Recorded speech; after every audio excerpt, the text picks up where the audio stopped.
Kaino nang taido? Nang kanano? Aina tawrisu udro. Aina tawrise sidoi nang khangpote. Lairik tamlaba wakal khantha bangam laba nangna adugi am phattaba thabaktu tawgi khalidu kaigino. Suicide habasidine khwaidagi pangdaba mina tawgodaba thabangni. Aina warise nang khangpote. Ai hingindre. Ai bu khamliba nang kanano? Ai se nangi nasada yaujaba nangi wakal pungingbu phathanaba leiriba second thought haibaduni. Adubu nangna waridu karigino haiba.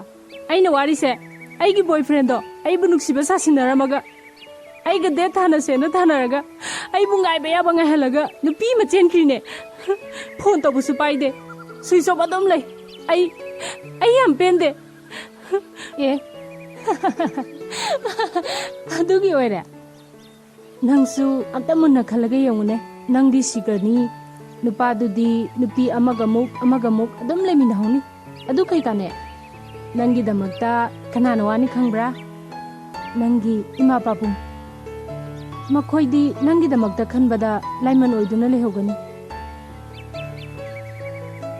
nupadu gidi nupi amamuk are pamta leiro nangi ima papum gidi nangi mahut sinbinaba kanasu leiro amaromda nangna sida laaga suicide tawbirani adudaidi karimta khangsadaba lengakta tainabirani adaidi mihatpa putho'u na irang haurani leibak miyam loina warani adu kai kane nangna tawgodoriba thabakse kayam phattaba thabakno haibado nang khallo aise khangba ngamdadana thuklabani mipum khudingmaki second thought loina lei adubu ayamana amata sinade maduna maram oiraga nuksinadaba su hengali lainasu makhal poali mi atopaga yamna toina tana dau sarupudi isa ithantane wahang kaya hangjaraga warep kaya laujaraga chummena khanbado ado tawbanane khwaidagi pharabani mi yamaga wa yami ko ngawi hoi mi ga tana daba yadaba mi gi pawtaw logdaba yadaba matang sule ado nangi problem sidi kaisunate punsi lambi se yam sangbane चटकदबा यामना वाली मंगोंदगी हेनबा मयाम अमा थेंगनरखिनी नंग नसाना नसाबु कदंगनुंद वहानगनो मदो ख्वाइदगी पांगदबा मीना तौगदबा थबंगने आई लेनिंगेदा नंगना कदबगी अरानबा लंबिदा चतुइनो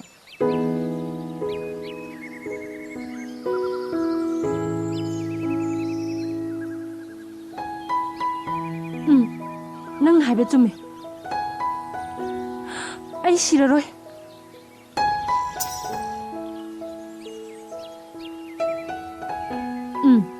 Very good.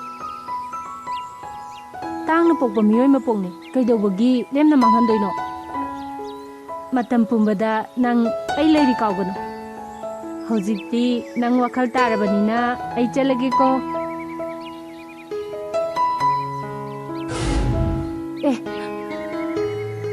Kaday chakra?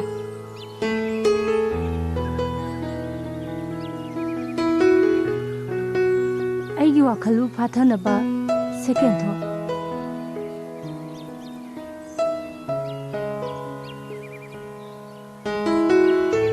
Aina tawse yam la leda.